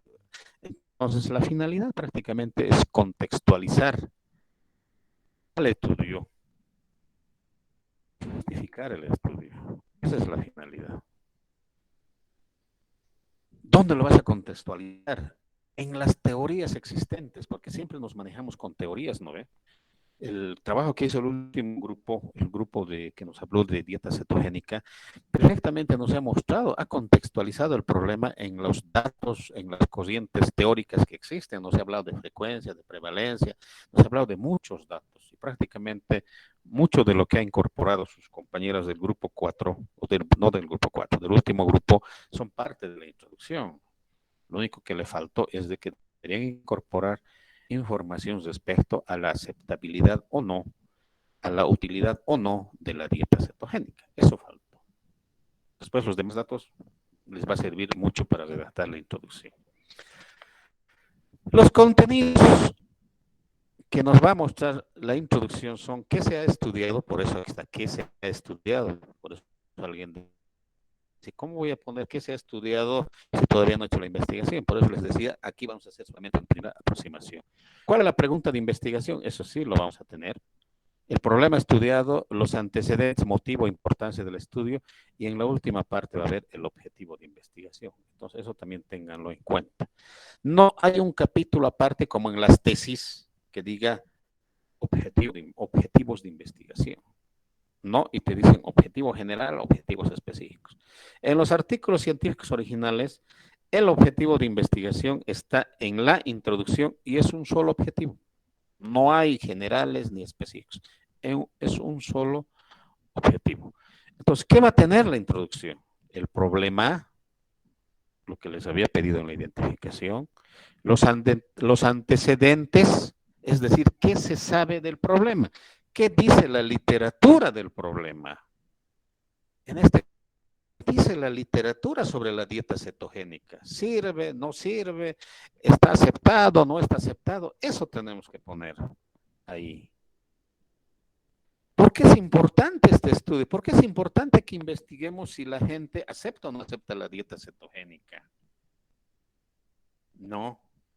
Después lo vamos a explicar con mayor detalle. ¿Qué características? Debe ser contextualizado a la teoría existente, a la realidad donde se va a hacer la investigación, y tiene que ser lo más breve posible. No vamos a hacer pues, aquí no vamos a redactar una introducción de 5, 10, 4, 8, 10 páginas, ¿no? Una página y media es suficiente, incluso menos. Yo pido 6 párrafos, digamos. Esto no lo vamos a ver, lo vamos a ver cuando nos toque. Y aquí ya empezamos con la introducción. Alguien decía, lo que mal empieza, mal acaba, ¿no? Entonces, si tu introducción está mal, probablemente después te pierdas en el camino. Entonces, redactaremos bien la introducción, contextualizaremos bien el problema, lo contextualizaremos ese problema en un marco de las teorías existentes. Y básicamente vamos a responder aquí a esta pregunta. ¿Por qué se ha hecho este trabajo? Iremos desarrollando. ¿Qué es la introducción? Como su nombre lo dice, introducción, te introduce al trabajo, te introduce a la investigación. Entonces, tú lees la investigación y vas a encontrar teoría. Y ahí vas a decir, entonces ahí está la teoría. En la introducción está la teoría. Lo que nos ha mostrado su compañera del grupo de la aceptabilidad de la dieta cetogénica, ¿no? Nos ha mostrado datos epidemiológicos, nos ha dicho el SNIS, etcétera, etcétera, etcétera.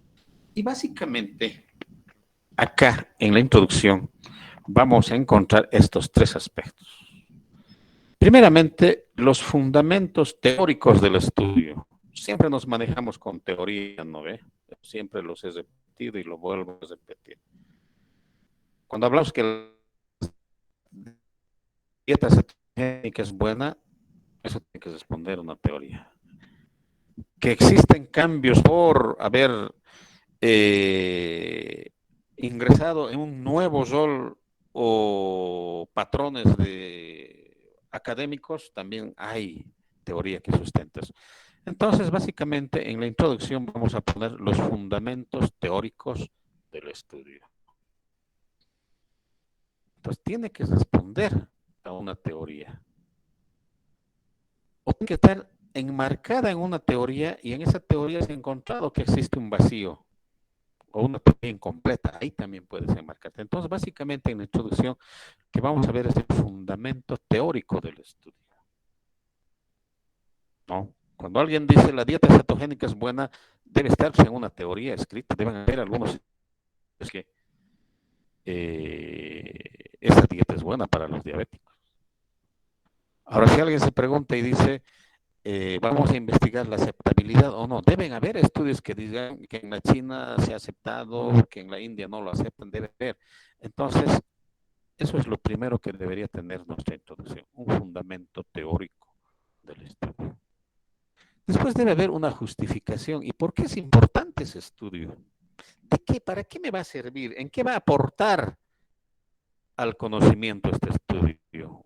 ¿En qué va a beneficiar a la población? ¿En qué va a beneficiar lo que les decía hace rato? A los pacientes, a sus familiares, a la población, a los médicos. Entonces van a haber motivos que justifican la realización del estudio. Y finalmente, el objetivo. No creo que alguien esté trabajando pensando hacer una hipótesis. Se puede hacer también, no está prohibido, pero tienes que probar la hipótesis. No es plantearse la hipótesis y nada más, hay que probarlo. Y para probar una hipótesis necesita un aparato estadístico. Entonces yo les recomiendo por ahora no plantearse hipótesis, solamente plantear un objetivo de investigación. La mayoría de los artículos científicos tienen un objetivo. Pueden haber 2, pero lo dejaremos en 1. Responde algunas preguntas. Aquí hay algunas preguntas que te van a orientar el proceso de redacción de la introducción. ¿Qué se sabe del problema? ¿Qué se sabe de la dieta cetogénica? ¿Qué se sabe de la aceptabilidad de la dieta cetogénica? ¿Qué se cree sobre el problema? Porque a veces nos manejamos con teorías, con creencias, etcétera. No nos olvidemos que lo que no se sabe también es importante. todo se sabe, nada ha quedado suelto. Entonces, en esta parte lo que tengo que escribir para orientarme es, ¿qué se sabe de la dieta cetogénica? ¿Qué no se sabe de la dieta cetogénica? Se sabe que tiene a lo largo de la dieta cetogénica sobre pacientes diabéticos. ¿Se sabrá? No sé, porque yo no he investigado esto. ¿Se sabrá sobre la aceptabilidad? ¿Se sabrá sobre algunos efectos adversos que presenta? ¿Se sabrá de la tolerancia?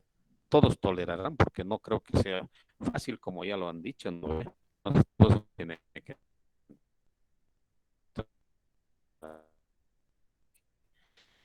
la dieta cetogénica y su aceptación. ¿Qué no se ha estudiado? ¿Qué se ha estudiado? ¿Qué no se ha estudiado sobre la dieta cetogénica? ¿Y qué pretendemos estudiar ahora en este artículo de investigación? Luego viene la justificación. ¿Por qué es una parte importante? Y cuando este por qué es importante, podemos hablar porque contribuye a resolver un problema, porque va a beneficiar de una u otra forma a los pacientes, a la población, etcétera, porque aumentar el conocimiento teórico sobre esto, se puede justificar de muchas formas. Y aquí está lo que les decía. ¿Y en qué contribuirá el estudio a mejorar el conocimiento sobre esa temática? Prácticamente es un imán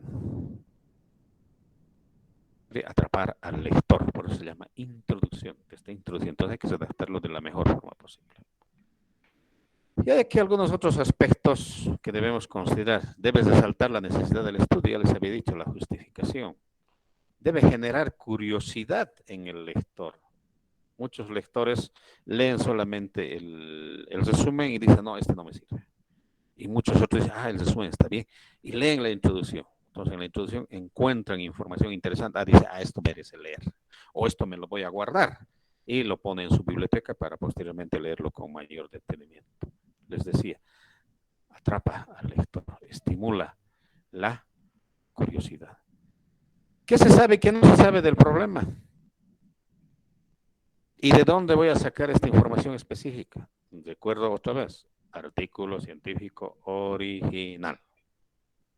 ¿Sí? Artículo científico original.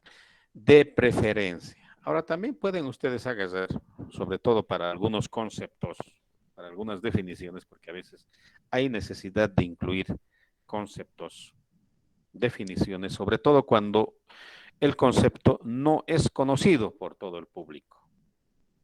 Por ejemplo, no puedo poner un concepto de salud.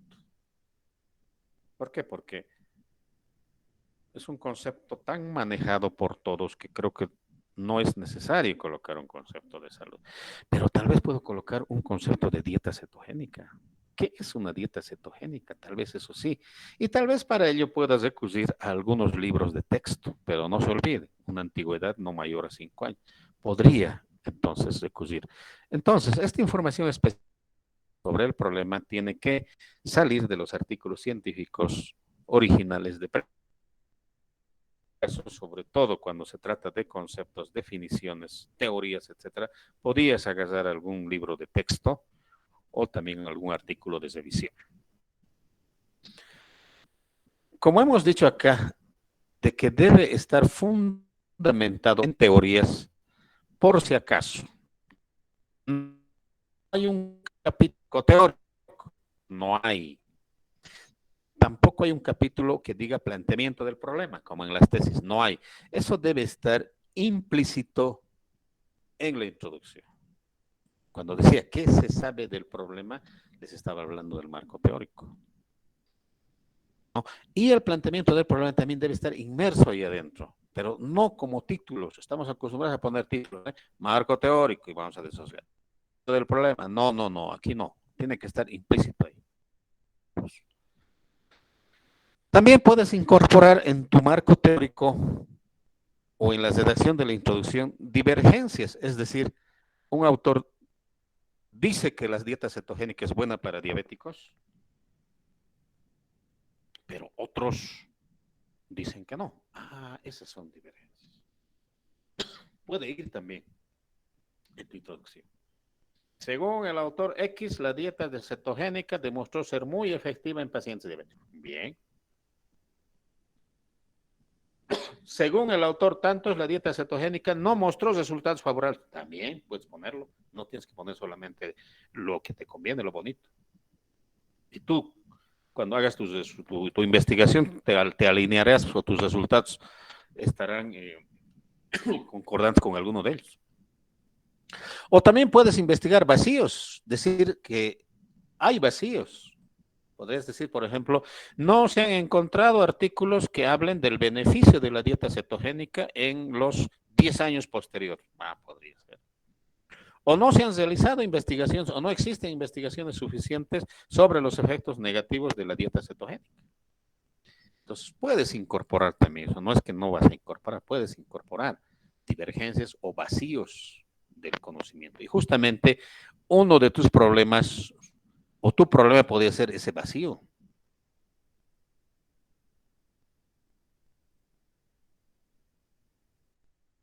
No hay una investigación. Aquí está la justificación, nuevamente, como les decía, las razones que te han llevado a hacer esa investigación, y tiene que ser lo más breve, concisa, y debe estar escrita en presente.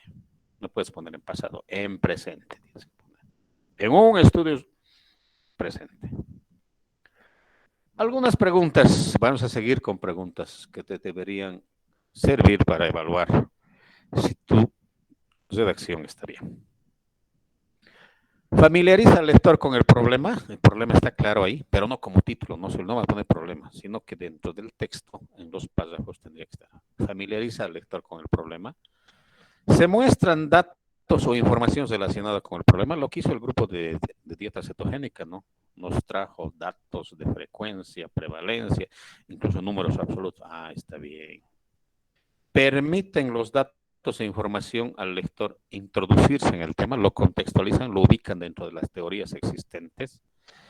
Contiene referencias bibliográficas. Esto es importante. Todo lo que escriban tiene que estar referenciado. No pueden poner ustedes, la prevalencia de diabetes en la población cochabambina es 15%. Listo, dejarlo así. No. Ese 15% alguien ha tenido que decir. ¿Es el resultado de una investigación de alguien o es el reporte estadístico de alguna institución? Tienen que citar. Les voy a mostrar también cómo se va a citar. No pueden escribir lo que han leído en otro lado y no citar. Estaríamos copiando, no estaríamos plagiando. Otro, el problema está claro. ¿Cuál es la pregunta? Si hay un objetivo y si este objetivo es claro y preciso. Y tiene que haber concordancia, lo que les decía. Objetivo, pregunta y título. El título habla de dieta cetogénica, la pregunta también, y el título o el objetivo también. Lo que les decía, coherencia. ¿Cuál es la recomendación? La estructura. 2 a 4 párrafos de lo que se sabe del problema. ¿Qué se sabe del problema?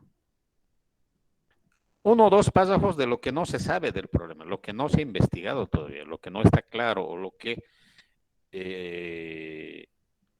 hay investigaciones no suficientes o no concluyentes. Y el último párrafo, un párrafo sobre la importancia del problema, la justificación, y el último párrafo que debería tener el objetivo de investigación. El objetivo de investigación. Entonces estamos hablando 2, 3, 4, 5 párrafos mínimamente y máximo 4, 7, 8. 8 párrafos. ¿Cuáles son los errores frecuentes que se cometen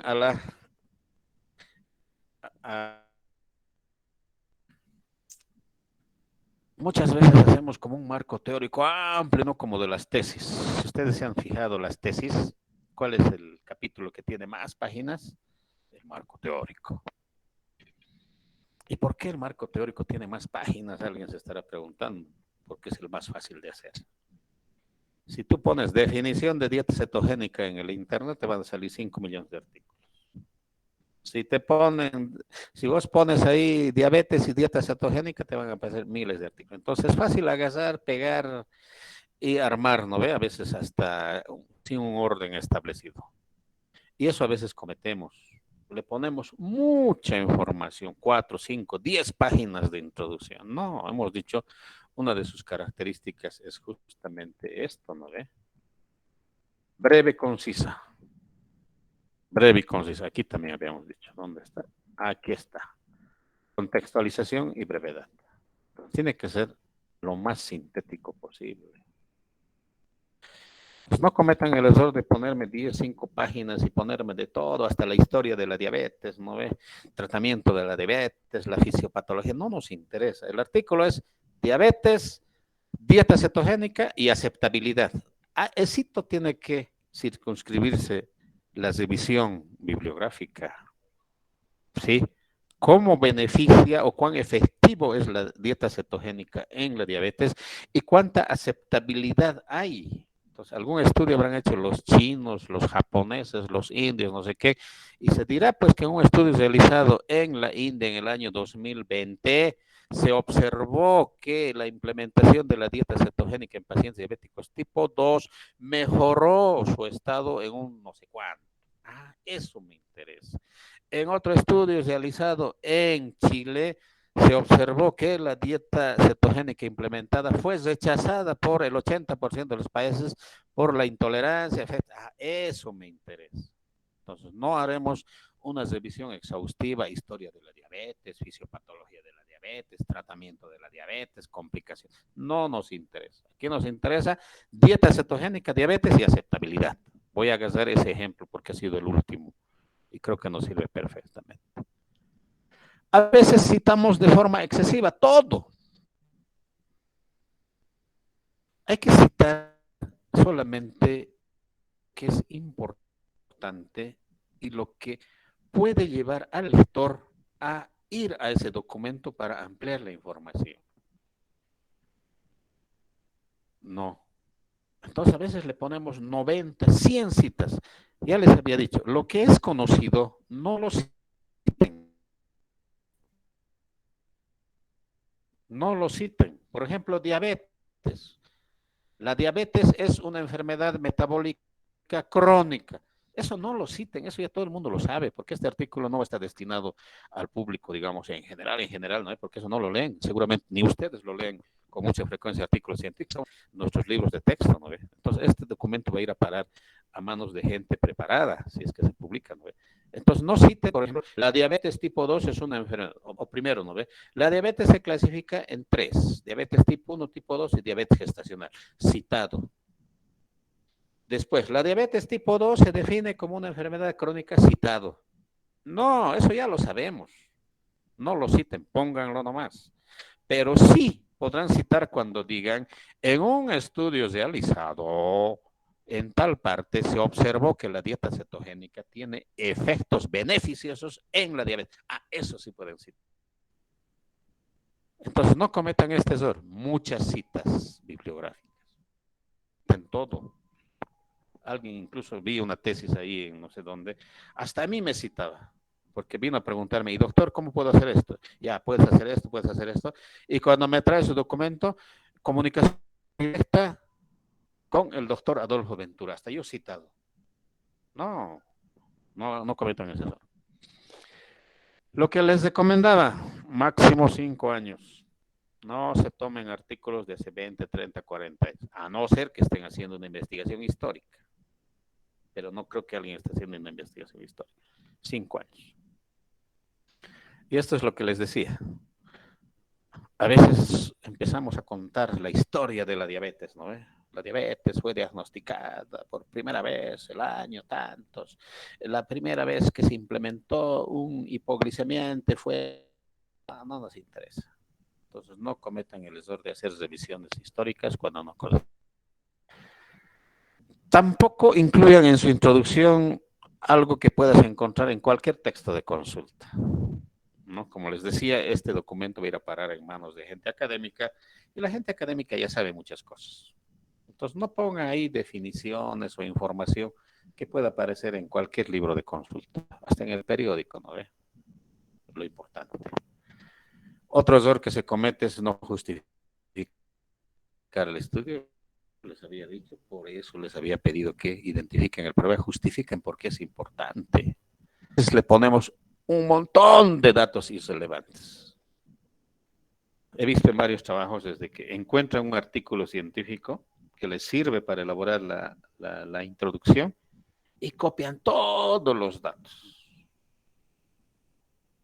Solo pon uno, el más importante, pero no pongas pues que en mujeres, que en varones, que en mayores de 60 años, que en menores de 5 años, que en personas del área rural, urbana, hospitalizadas. Lo abrumas al lector. Pon un dato concreto, muy relacionado con tu trabajo de investigación. A veces nos olvidamos del objetivo,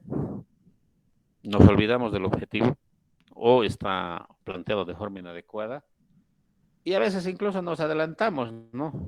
Creo que esto no va a suceder, pero estamos trabajando todavía. Vamos a redactar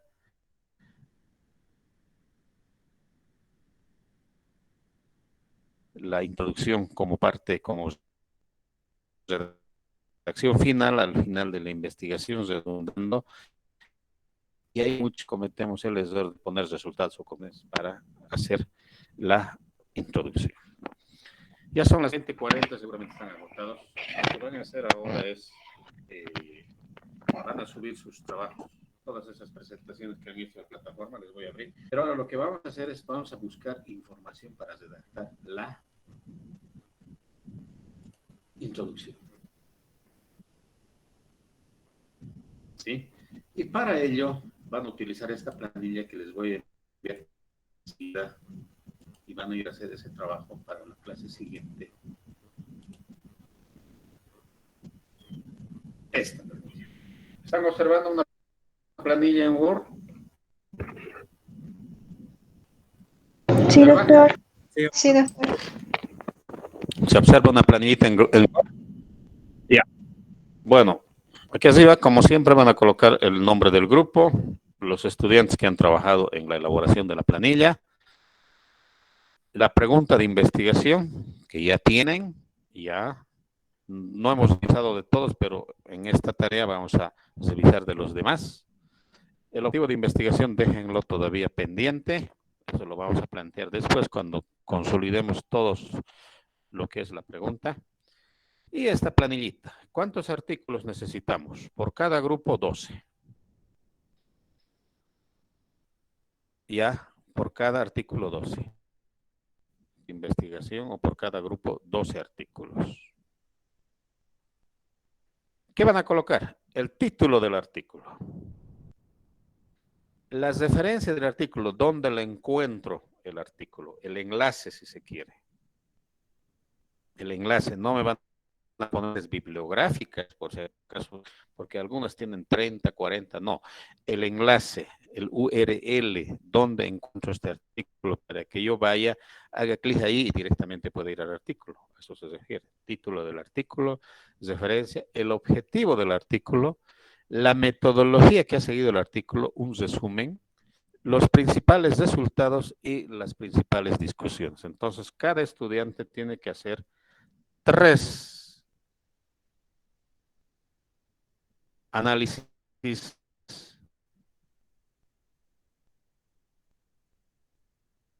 o síntesis de 3 artículos. Entonces tenemos 12 artículos y cada uno tiene que estar en la plataforma el jueves. Ya, el día jueves. ¿Tienen alguna pregunta? Artículos relacionados con el problema. Acuérdense del trabajo de sus compañeras de la diabetes. Ahí hay 3 palabras clave, ¿no ve?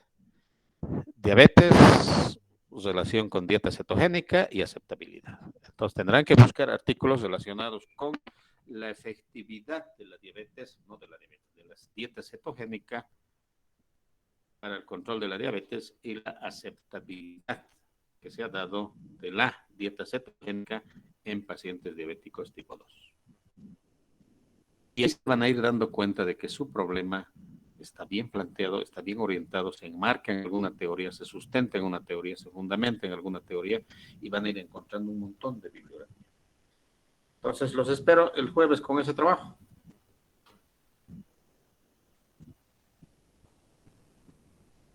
¿Alguna pregunta? Son las 20:45 ya. como no hemos hecho descanso, vamos a darnos esos minutitos de descanso. ¿Alguna pregunta? ¿Todo está claro? Doctor, los artículos tienen que ser no más de 5 años, ¿no? Sí, de De antigüedad. vida útil. Sí, eso, doctor. ¿Está Gracias. bien? ¿Alguna otra pregunta? A buscar entonces artículos científicos. Les recomiendo como una primera forma de introducirse en la búsqueda de artículos científicos. Busquen en el Google académico. Ahí están los artículos académicos. O también pueden buscar en el Google. Entonces busquen en el Google primero, dominen, van a ver que no hay muchos artículos y luego vayan a buscar en el Google académico. Yo les voy a pasar al grupo de WhatsApp más tarde o mañana los principales buscadores de información biomédica que hay o de resultados de investigación biomédica, sí, biomédica, y ustedes van a poder hacer la búsqueda utilizando esos buscadores. Pero por lo pronto, Google o Google académico, ahí van a encontrar y deben ser el trabajo de leer. Y no solamente les estoy pidiendo que busquen artículos en español, también pueden hacerlo en otros idiomas. Y el idioma universal de la ciencia, creo que es el inglés, también puede estar en inglés, no hay mayor problema. En la planilla que hagan tienen que traducirla. Ya, cuando llenen la planilla lo van a traducir al castellano. Bien, jóvenes, les deseo buenas noches, buen trabajo, nos vemos el jueves. Esa planillita lo voy a... Gracias, doctor. Hasta el jueves. ¿Listo? Hasta, doctor. Gracias, doctor. Gracias.